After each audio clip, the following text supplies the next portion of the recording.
What if the reason you're unhappy right now isn't because you're alone, but because you're holding on to someone God already asked you to let go of? Stay with me until the end, because today you'll discover how being alone might not be your punishment. It might be your preparation. There is a lie many people quietly believe, and it sounds like this: if I'm alone, something must be wrong with me. That lie settles into the heart slowly.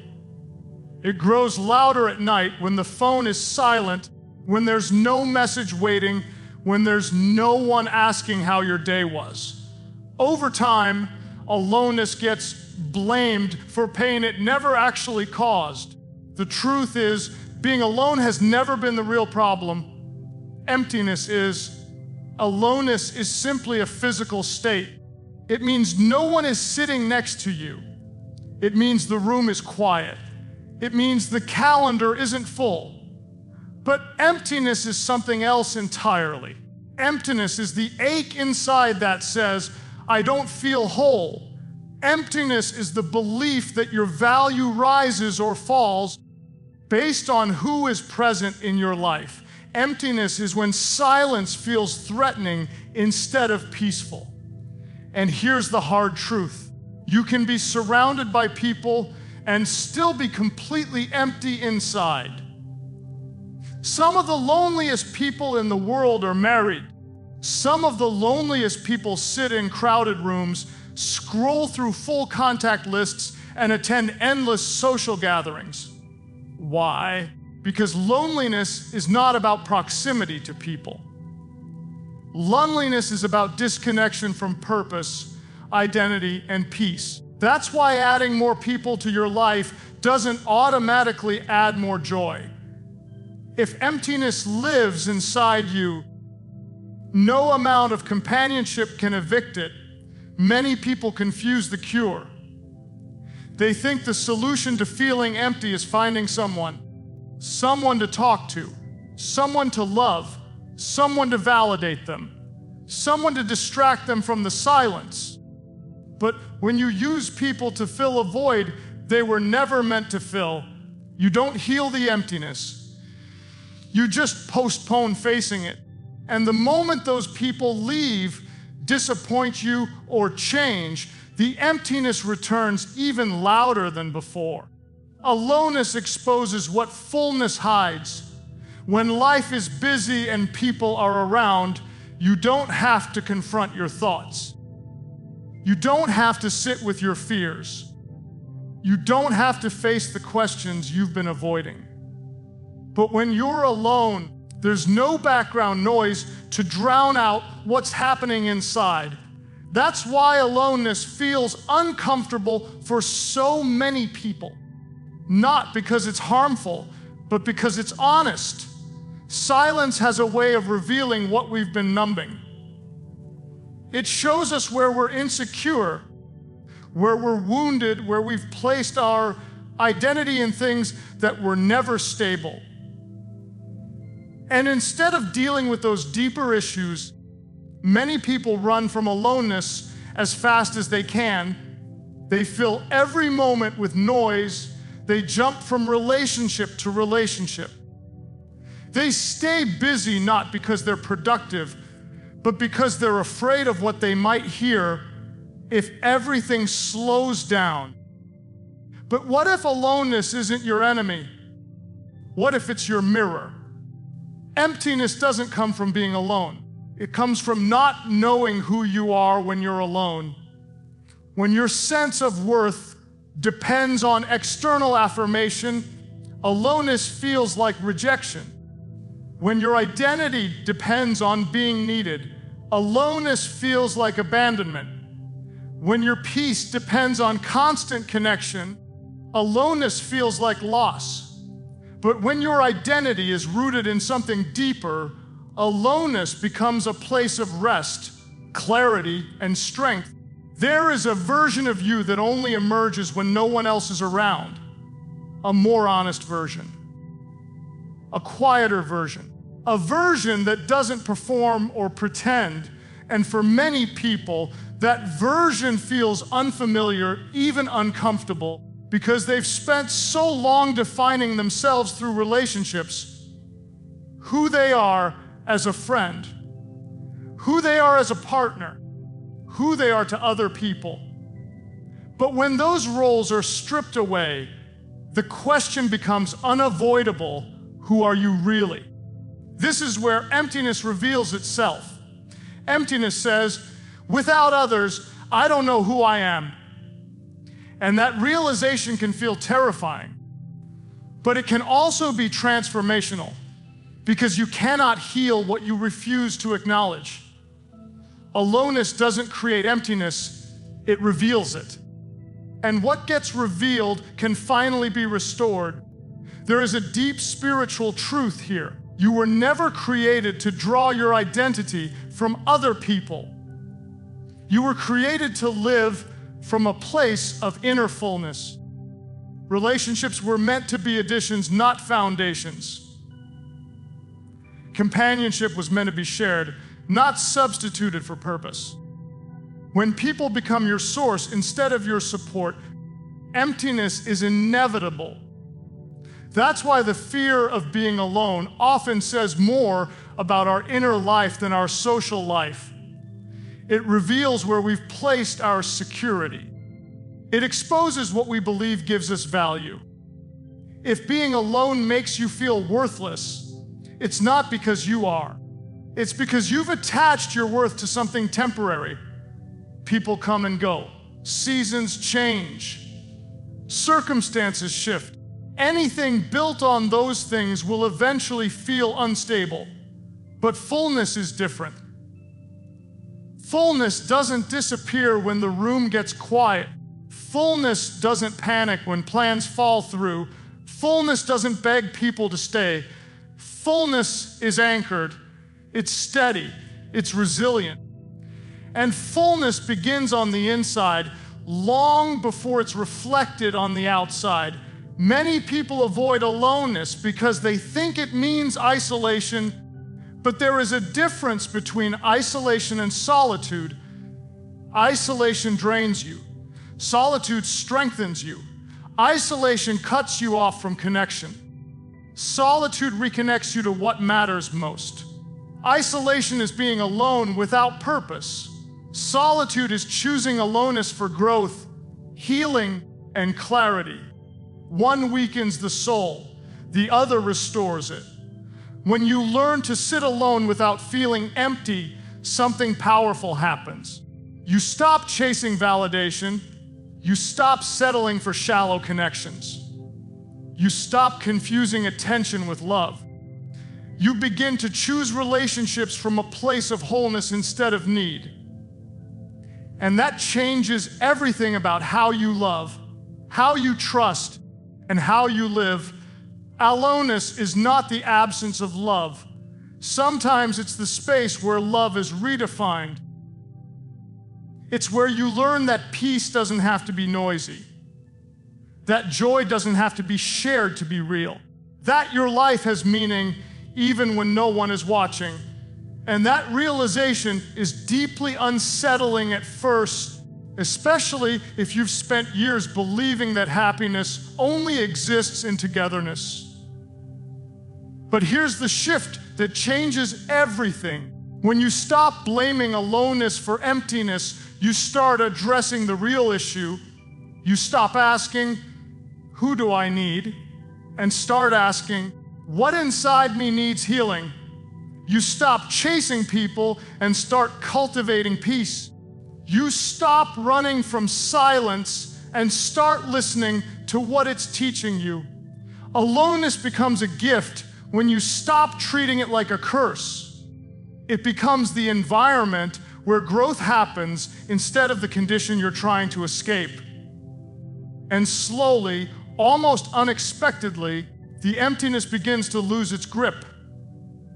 Not because someone arrived, but because you discovered that fullness was never meant to come from outside of you in the first place. There is a subtle expectation many people carry into relationships without ever admitting it out loud. It's the hope that someone else will make the pain go away. That if the right person stays long enough, loves deeply enough, listens carefully enough, something inside will finally feel whole. This expectation doesn't usually begin in adulthood. It starts much earlier, often formed in moments of disappointment, abandonment, rejection, or unmet needs. Over time, the heart quietly learns to look outward for healing that was never meant to come from another human being. People are not designed to carry the weight of your broken places. They are limited, imperfect, inconsistent, and fragile themselves. When you ask someone to heal wounds they did not cause and do not have the power to repair, you set both yourself and them up for frustration. They may try, they may care, they may stay longer than others, but eventually they will fail to meet expectations that were never fair to place on them.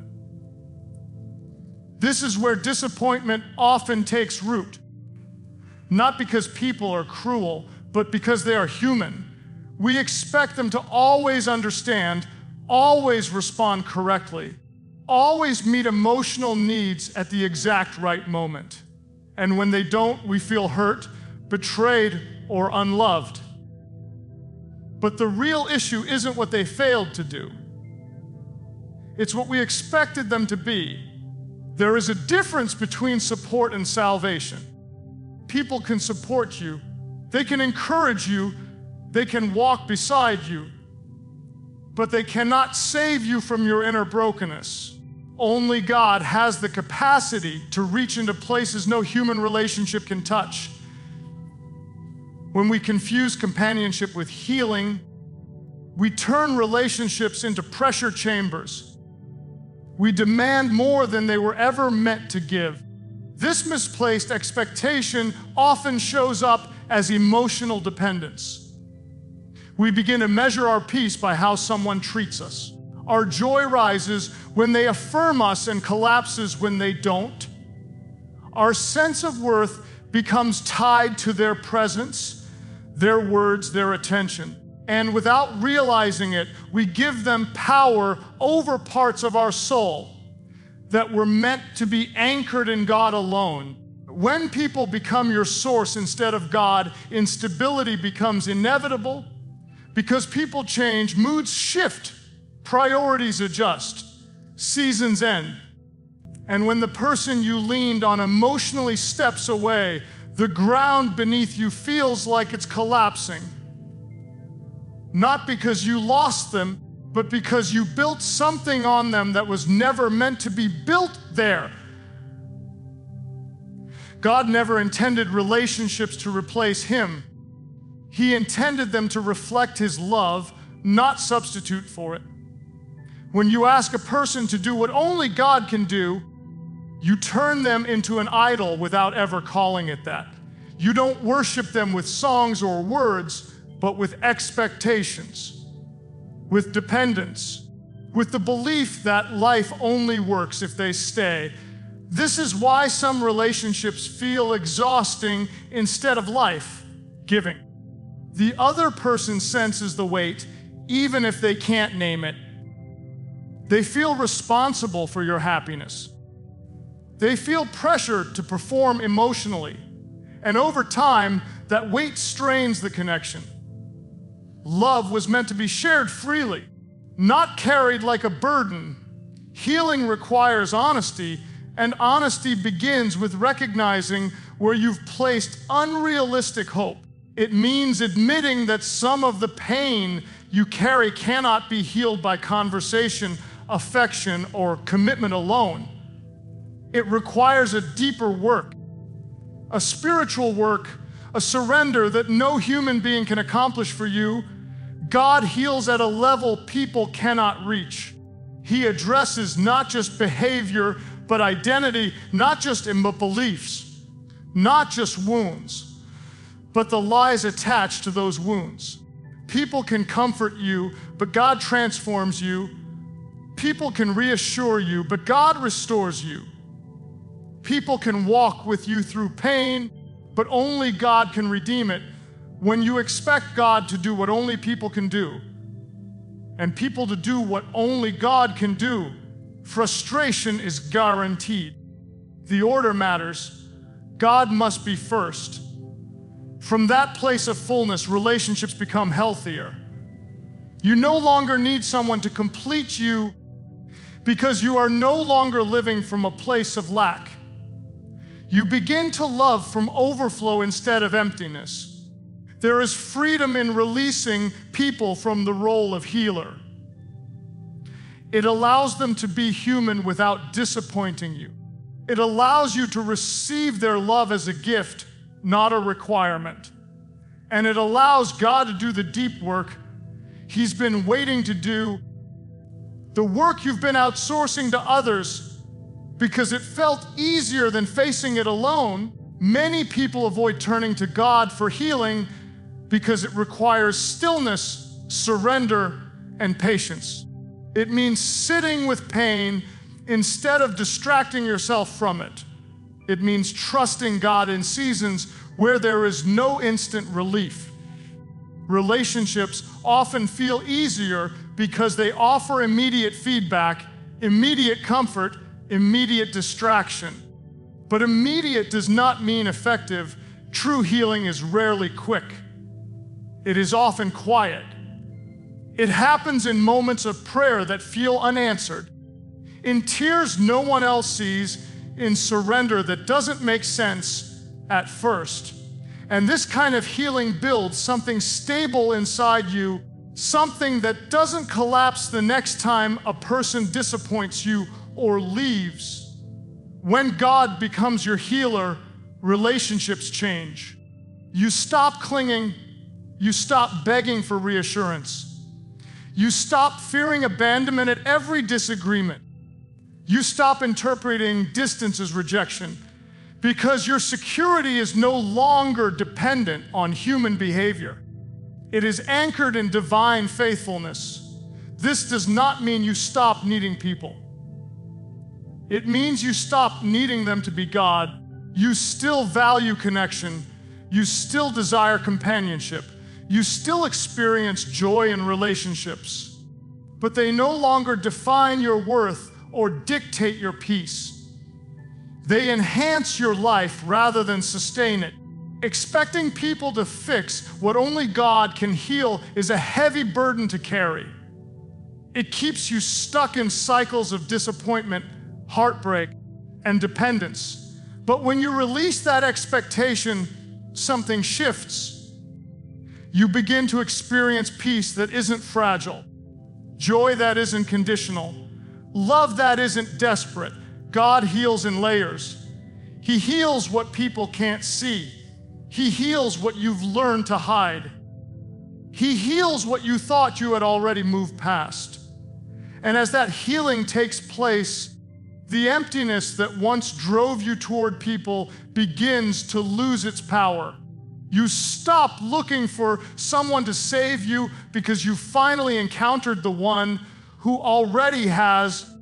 Letting go is one of the most misunderstood ideas in the human experience. Many people think letting go means pretending the past didn't matter, as if pain can be erased by denial or memories can be deleted on command. But letting go is not forgetting. Letting go is remembering without being controlled. It is the moment when the past no longer has the authority to dictate your present emotions, decisions, and identity. Most people don't hold on because they want to suffer. They hold on because the past feels familiar.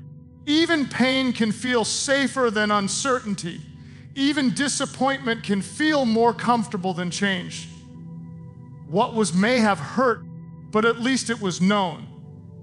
What is still feels undefined, and the unknown can be terrifying. So we cling to old relationships, old regrets, old versions of ourselves, not because they are good for us, but because they are predictable. The problem with holding on to what was is that it quietly steals from what is. Emotional energy is finite. When it's invested in replaying old conversations, revisiting old wounds, and reliving old endings, there is little left to fully engage the present. The past becomes a filter through which everything new is judged. New people are compared. New opportunities are questioned. New seasons are resisted. Not because they are wrong, but because they don't match what you lost. Letting go requires honesty about what you're actually holding on to. Sometimes it's not the person you miss, but how they made you feel.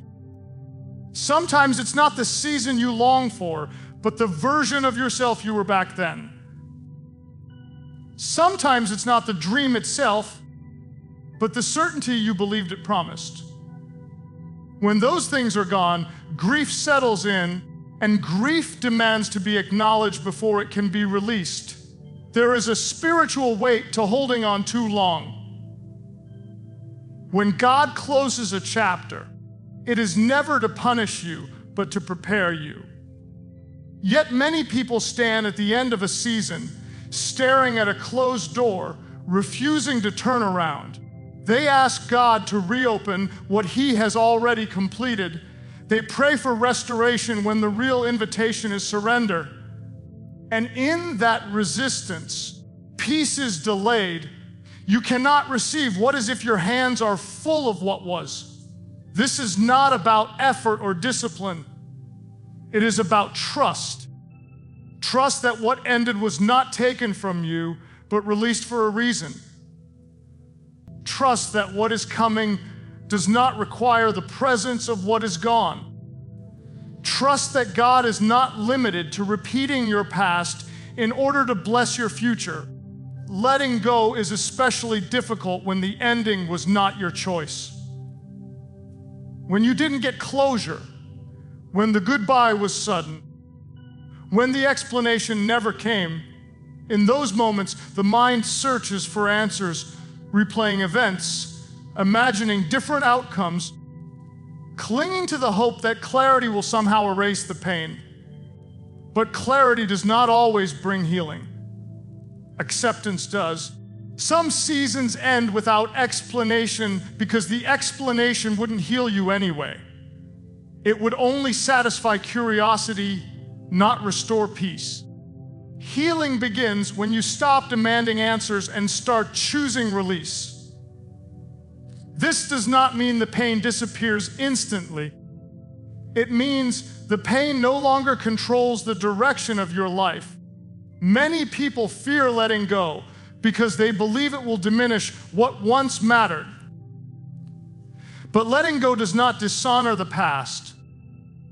It honors it by allowing it to stay in its proper place. The past is a chapter, not the whole story. When you try to live there, you miss the pages still being written. There is also a version of letting go that involves releasing labels you've accepted about yourself.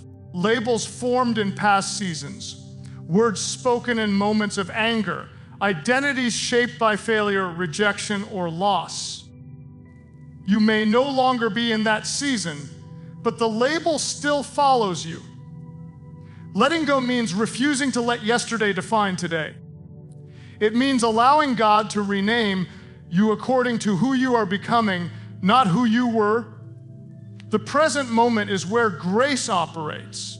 You cannot receive grace for a past that no longer exists or a future that hasn't arrived. Grace is available now.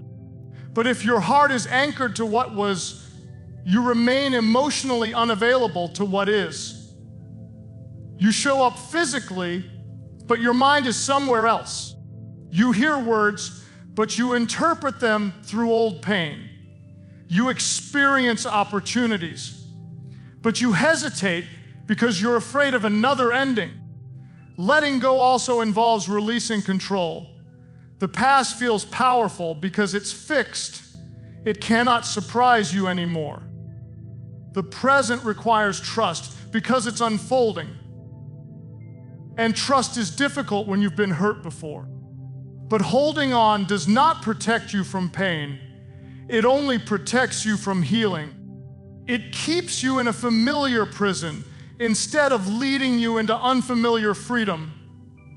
God often does his deepest work in transitions, the space between what was and what will be. That space can feel uncomfortable, even disorienting. Old routines are gone. Old support systems may no longer be present, and nothing new feels solid yet. But this in between is sacred. It is where dependence shifts. It is where identity is refined.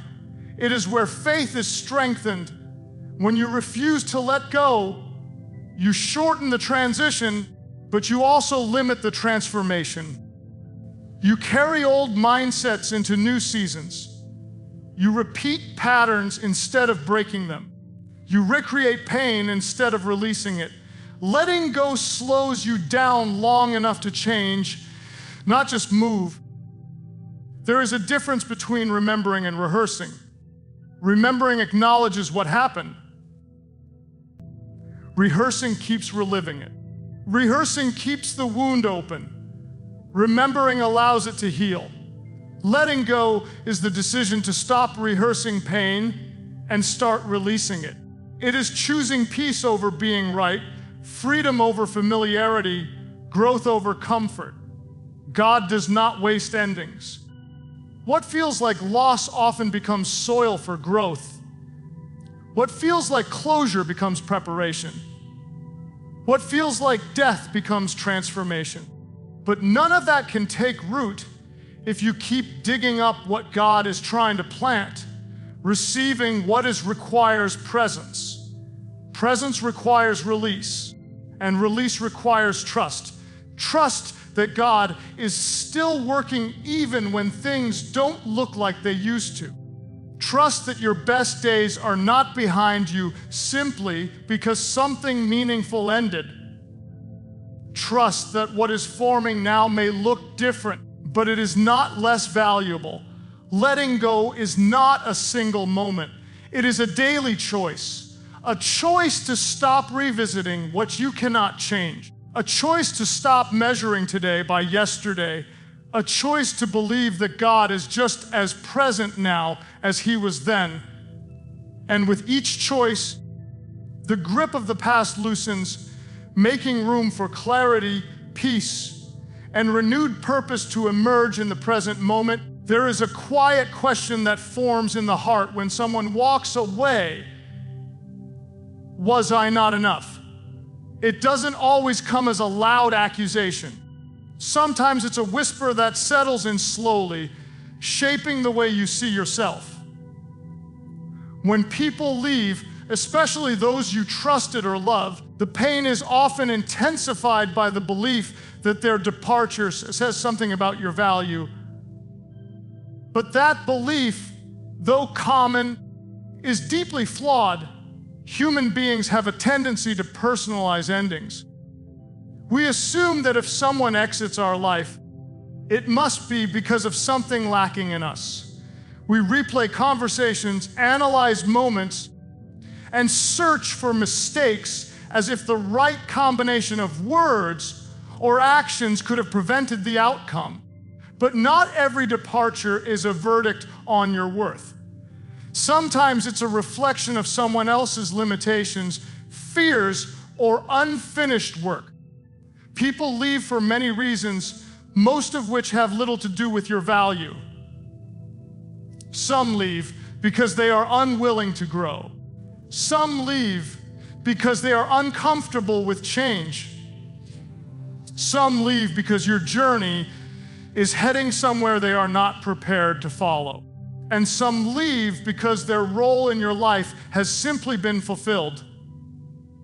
When you interpret every exit as rejection, you turn transitions into accusations against yourself. Your worth is not something others assign. It is not increased by applause or reduced by absence. Worth is intrinsic. It exists before approval and remains after rejection. The danger comes when you allow people's decisions to become measurements of your identity. When that happens, you hand over authority over your self-worth to individuals who are just as broken, uncertain, and evolving as you are. The pain of being left often triggers old wounds. Past rejections resurface. Childhood experiences echo. And suddenly, the present loss feels heavier than it should because it is carrying the weight of unresolved pain from earlier seasons. In those moments, it's easy to confuse emotional hurt with personal failure. But pain is not proof of inadequacy. It is proof of connection. It means you invested, you cared, you showed up. There is a difference between someone choosing to leave and you being unworthy of staying for. One is a decision, the other is a judgment. Many people collapse the two, believing that a decision made by someone else defines who they are. But your worth was never meant to be decided by someone else's capacity to stay. Staying is not always a sign of love. Sometimes people stay out of convenience, fear, or habit, and leaving is not always a sign of rejection. Sometimes leaving is an act of honesty. When you begin to see departures through this lens, you stop romanticizing presence and demonizing absence. You begin to understand that who stays is not always a reflection of who values you most. When your worth is tied to who stays, you begin to tolerate things you were never meant to endure. You compromise boundaries. You ignore red flags. You accept inconsistency as normal. All because you believe that keeping someone is more important than keeping your dignity. This mindset quietly teaches you to shrink yourself to fit into spaces that were never designed to hold you. People-pleasing often grows out of this fear. The fear that if you don't perform well enough, give enough, or sacrifice enough, you will be left again. So you overextend, you overexplain, you overgive, and in the process, you lose sight of who you are. The irony is that when you abandon yourself to keep others, you end up feeling empty even when they stay. Your value does not come from being chosen by people. It comes from being created with intention. Long before anyone accepted you or rejected you, your worth was established. It was not earned through relationships, and it is not lost through endings. When you understand this, rejection stops feeling like a final judgment and starts feeling like redirection. God's perspective on your worth is not influenced by popularity, approval, or companionship. He does not see you as more valuable when people surround you or less valuable when they leave. His view of you is constant. And when you anchor your identity there, the shifting opinions and decisions of others lose their power over you. This does not mean rejection stops hurting. Pain is still pain, loss is still loss, but pain no longer defines you. It no longer tells you who you are. It becomes an experience you walk through, not a label you carry. You grieve honestly without condemning yourself. You reflect without self-loathing. You heal without rewriting your identity through the lens of loss. Some of the most significant growth in your life will come after someone leaves. Not because the loss was good, but because the clarity it brings is necessary. Absence has a way of revealing what presence concealed. It shows you where you were settling, where you were overinvesting, where you were compromising yourself to maintain connection. When you stop equating worth with who stays, you gain the courage to let go of people who no longer align with who you are becoming. You stop chasing closure from those who have moved on. You stop begging for explanations that will not heal you. And you stop seeing yourself as someone who is not enough. You were never too much for the right people. And you were never not enough because someone left. Their departure may have altered your story, but it did not erase your value. Worth that can be taken away by someone else's decision was never true worth to begin with. Understanding this shifts how you view relationships. You stop clinging to anyone who offers attention. You start choosing connections that honor mutual respect and growth. You no longer fear being alone because your identity is no longer tied to being accompanied. You become rooted, steady, and self-aware. The most dangerous lie rejection tells is that you are disposable. But if that were true, you would not still be here.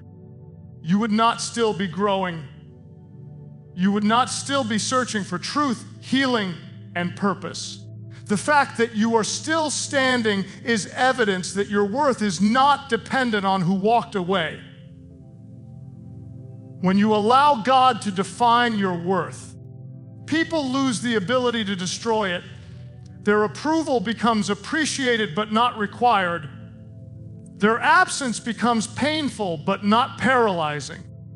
And their presence becomes a choice, not a necessity. This is the foundation of emotional freedom.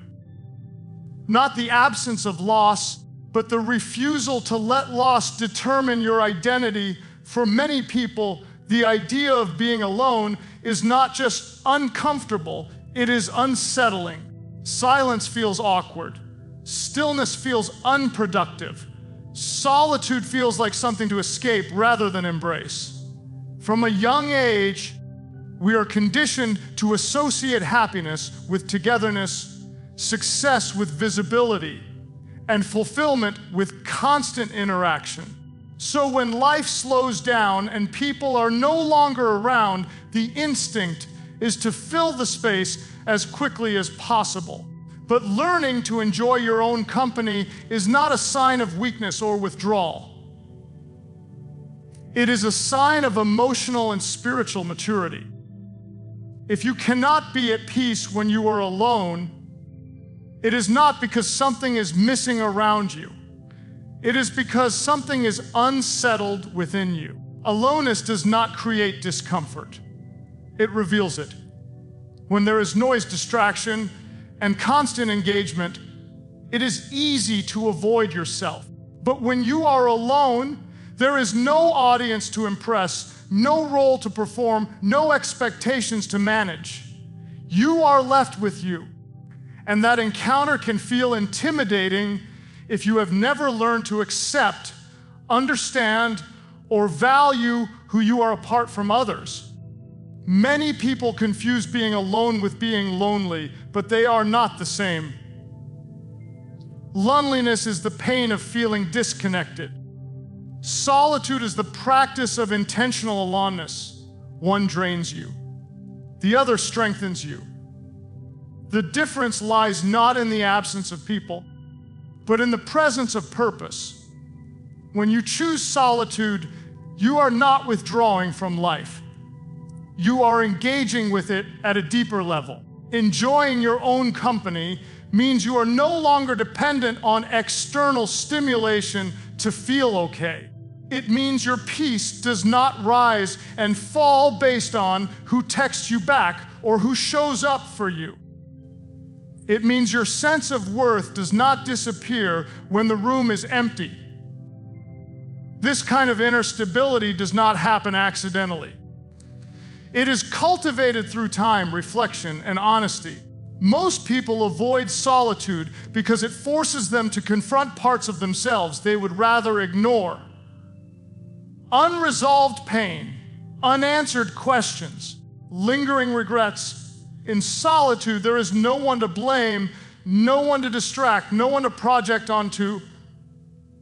That can feel threatening, but avoidance does not heal those things. It only buries them deeper. where they quietly influence decisions, relationships, and reactions. Learning to enjoy your own company is not about becoming self-absorbed or isolated. It is about becoming self-aware. When you spend time alone, you begin to notice patterns.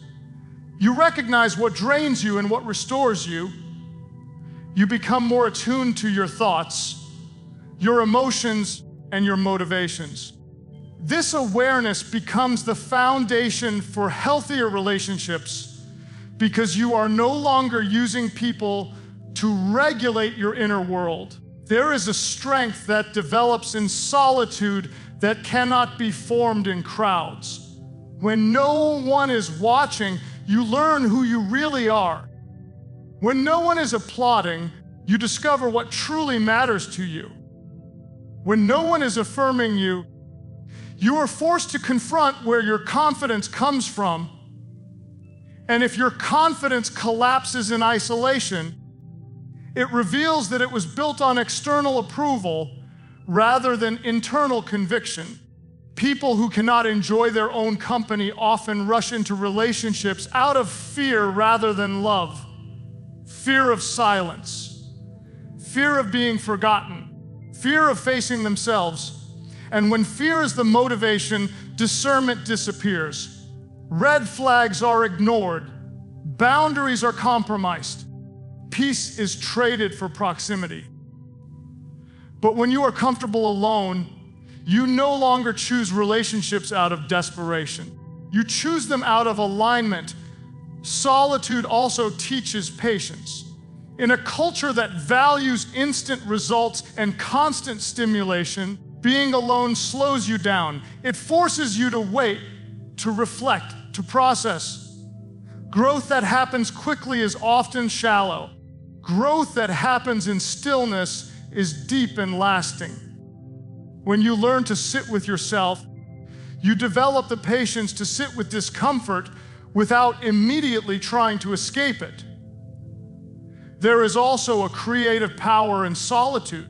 Many of the most meaningful ideas, breakthroughs, and transformations are born when the noise fades. When you are constantly surrounded by opinions, expectations, and influences, it is difficult to hear your own voice. Solitude clears the space for clarity. It allows you to think without interruption and dream without limitation. Enjoying your own company also reshapes how you experience joy. Joy no longer depends on shared moments or external validation. You learn to appreciate simple things, a quiet morning, a walk alone, a moment of reflection. These experiences become rich, not empty, and this kind of joy is resilient. It does not disappear when plans change or people cancel. It is rooted, not reactive. Spiritually, solitude creates room for deeper connection with God. It is often in quiet moments that clarity emerges, not because God is louder in silence, but because we are finally listening. When distractions are removed, perspective shifts, priorities realign. You begin to recognize the difference between what is urgent and what is important. This clarity is difficult to access when life is constantly crowded. Many people fear that enjoying their own company will make them disconnected or indifferent to others. The opposite is true. When you are at peace alone, you bring a healthier version of yourself into relationships. You listen better. You love more freely. You give without keeping score.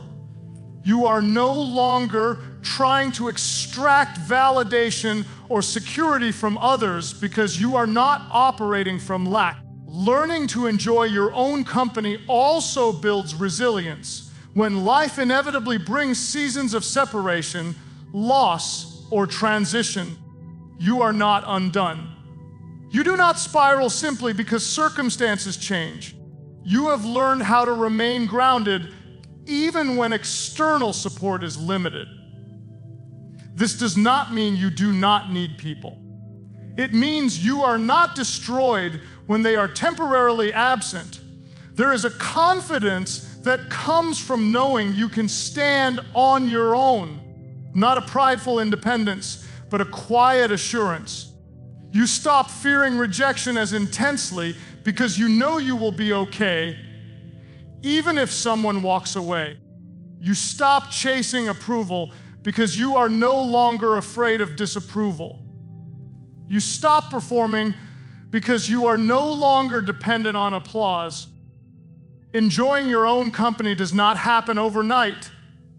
It is learned gradually. It begins with small moments of intentional solitude, moments where you resist the urge to distract yourself, moments where you choose presence over escape, moments where you allow yourself to feel without immediately fixing or numbing those feelings. Over time, what once felt uncomfortable becomes familiar, and what once felt lonely becomes peaceful. This process also requires grace. You will not always enjoy being alone. Some days solitude will feel heavy. Some days silence will surface pain. That does not mean you are failing. It means you are human. Growth is not about eliminating discomfort. It is about learning how to move through it without being controlled by it. When you learn to enjoy your own company, you stop seeing aloneness as a gap to be filled and start seeing it as a space to be valued. You recognize that your life has meaning even in quiet seasons, that you are whole even without constant connection, that your presence is enough even when no one else is around. And from that place of inner peace, everything else in life begins to align differently. Being alone is often misunderstood. Many equate it with abandonment, as if being without someone physically near must mean being forgotten, unloved, or undeserving. The truth is much deeper and much more hopeful. Alone does not mean abandoned. Alone is not a verdict on your value, nor a measure of your significance. Alone can be a sacred season, a time carefully designed to prepare you for what is coming next. It is not a punishment, but a preparation. The distinction is critical because the meaning you assign to solitude determines how you experience it. If you see it as abandonment, your heart hardens, your hope diminishes, and your life slows. But if you see it as preparation, your perspective changes, and your future begins to feel possible in ways it could not before. Preparation often requires separation. Growth rarely happens in comfort zones or within the familiar patterns of everyday life. Most breakthroughs, transformations, and personal awakenings are birthed in seasons of isolation. When no one else is around to influence your thoughts, when distractions are minimal, and when expectations from others are temporarily lifted, a unique environment forms. This environment allows introspection, clarity, and the deep work necessary for transformation.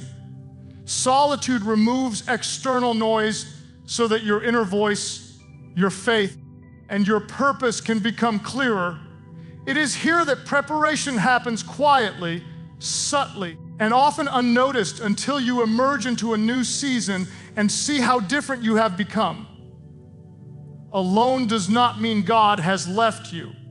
In fact, it is often in solitude that His presence becomes most evident. When life is crowded with noise, relationships, and obligations, it is easy to mistake motion for progress. We confuse being busy with being blessed, connection with closeness, and noise with understanding. But when life slows, when schedules open, and when you are left alone with your thoughts, it is easier to recognize divine guidance, discernment, and the whisper of wisdom that often goes unheard in the rush of everyday life. God uses these moments of separation to deepen our faith, refine our character, and expand our capacity for the responsibilities and opportunities that lie ahead, many people struggle to see the value of preparation because they are impatient. They measure success by immediacy, progress by visibility, and significance by external validation. When God's timing feels slow, we assume stagnation or neglect. But preparation is rarely loud or obvious. It is deliberate. It is often invisible to the human eye. It involves refining patience, building endurance, and developing the resilience that will sustain you in challenges yet to come. Alone does not mean you are stuck. It means you are being stretched, equipped, and readied for a season that cannot yet be revealed. Solitude allows you to confront what you truly believe about yourself. When the distractions of other people and external validation are removed, you must face your own thoughts, habits, and fears. This confrontation can be uncomfortable, even painful. Old insecurities surface. Long-standing fears appear. Patterns of self-sabotage or compromise become more obvious. But these confrontations are not designed to harm you. They are designed to awaken you. They shine a light on areas that require transformation, teaching you the lessons that will carry you through the challenges ahead. Being prepared often involves learning lessons that cannot be taught in the presence of others. Certain character traits, patience, humility, discernment, resilience, and self-discipline are most effectively developed when tested alone. When you face difficulty without an immediate solution or outside interference, you are forced to dig deep. You learn to rely not on people, not on circumstances, and not on fleeting reassurance, but on your own integrity, wisdom, and faith. This foundation becomes the bedrock on which you will build meaningful relationships, pursue significant opportunities, and fulfill your purpose in a way that would be impossible without this season of solitary preparation. Alone is also a time to examine priorities. Without the influence of others' expectations, you can clearly see what is essential and what is extraneous. Often, people spend their lives reacting to the desires, opinions, and agendas of those around them, unintentionally prioritizing what is not their own. Solitude allows you to reset, to identify what truly matters, and to align your actions with your deepest values and purpose. In this way, being alone is not about loss, it is about clarity. It is about creating a strong foundation that will support you when life inevitably becomes more complex and demanding. During times of preparation, identity becomes rooted in what is enduring rather than what is temporary. When people are present, it is tempting to define yourself by their approval, affection, or attention. But in solitude, you are forced to confront the fact that your worth, your purpose, and your value are not determined by others. Alone does not reduce your significance. It exposes it. It is here that confidence becomes authentic, not dependent on audience or applause, but based on self-knowledge, experience, and alignment with divine purpose. You learn that being complete does not require constant companionship or external validation. You discover the strength that comes from standing firm in who you are and what you were created to do.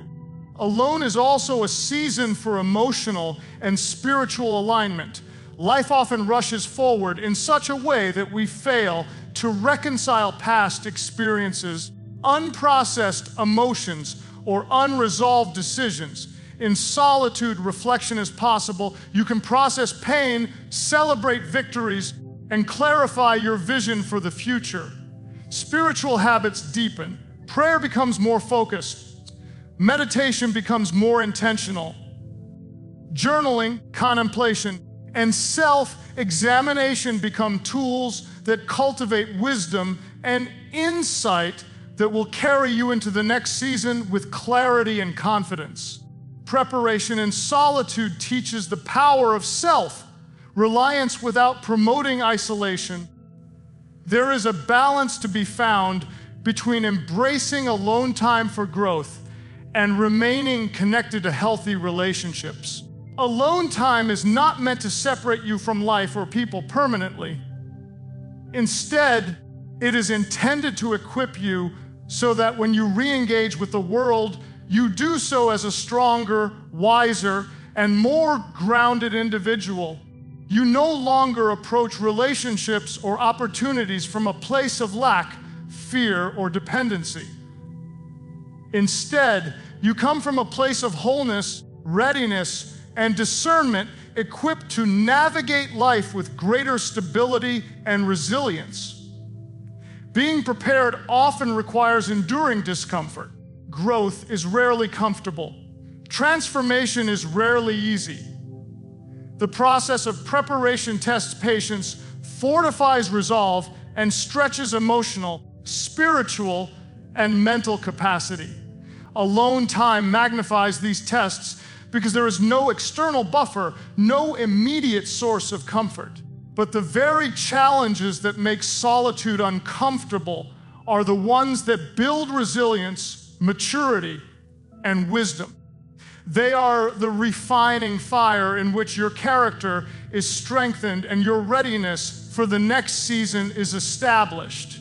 In solitude, reflection allows for insight, experiences from the past, lessons learned through adversity, and wisdom gained from previous seasons all coalesce to provide guidance for what is next.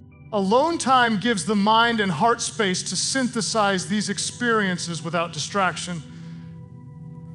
Decisions that were previously rushed, reactive, or uninformed can now be made with clarity and purpose. Preparation in solitude cultivates discernment, enabling you to recognize opportunities that align with your values and to avoid those that do not. This heightened awareness is not possible when constantly surrounded by noise, opinions, and external influence. Preparation also involves cultivating resilience. Life is unpredictable, and circumstances change without warning. People leave, situations fail, and plans collapse. Those who have learned to stand alone do not crumble in the face of adversity. They have developed internal resources, faith, perseverance, emotional regulation, and spiritual depth. These qualities are not superficial.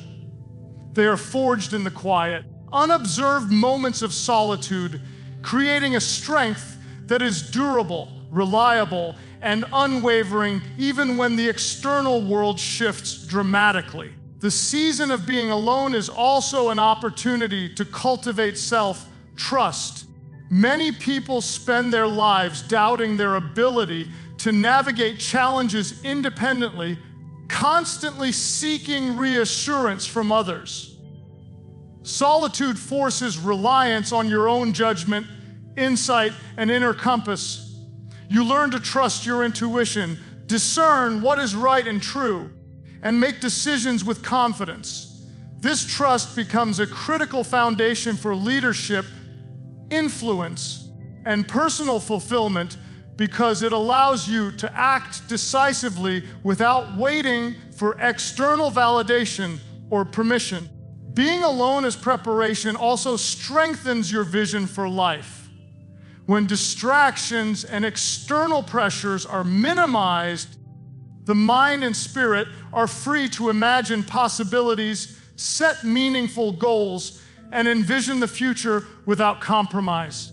You are able to articulate a clear sense of purpose and identify the steps necessary to pursue it. This clarity is a direct result of solitude. which removes the interference of comparison, expectation, and external influence that often clouds judgment and limits creativity. Alone does not imply rejection. It does not signify being unloved or forgotten. Instead, it is a deliberate season in which growth, reflection, and preparation take place. In these moments, character is refined, faith is deepened, clarity emerges, and resilience is strengthened. Alone is not a void to fear, it is a space to cultivate. It is a time to become equipped for what is coming, to shed what no longer serves you, and to emerge stronger, wiser, and more ready to embrace the future. As we've explored in these 6 keynotes, being alone is not a curse, a punishment, or a reflection of your worth. It is a sacred season designed to reveal, refine, and prepare you. Aloneness is not the enemy. Emptiness is. It exposes the places in your heart that need healing, calling you to stop expecting others to fix what only God can heal. It challenges you to release what was so that you can fully receive what is, and it reminds you that your value is not determined by who stays or leaves, but by who you are in your essence, created with intention and purpose. Learning to enjoy your own company transforms solitude from loneliness into a powerful tool for growth. It teaches self-awareness, emotional resilience, spiritual depth, and authentic joy. It allows you to experience life fully without dependence, to connect with God more intimately, and to develop the inner strength necessary to navigate life's inevitable challenges. And finally, alone does not mean abandoned, it means prepared. It is a season carefully orchestrated for your growth, clarity, and future impact, equipping you to step into your next chapter stronger, wiser, and more confident in the person God created you to be. When you embrace this truth, every moment of solitude becomes an opportunity rather than a burden. Every period of waiting, every absence, every closed door transforms into preparation for what is coming next. Alone is not a sentence, it is a classroom. It is the space where character is forged, faith is strengthened, and purpose becomes clearer. By letting go of fear, dependency, and the need for external validation, you discover that happiness, peace, and fulfillment are not found in the presence of others, but in the presence of God and in the fullness of your own heart. You were never abandoned. You were never forgotten. You were never less than enough. This season of solitude is not a pause in your life. It is the preparation for the life you were always meant to live, the life that awaits when you finally embrace being fully and powerfully alone.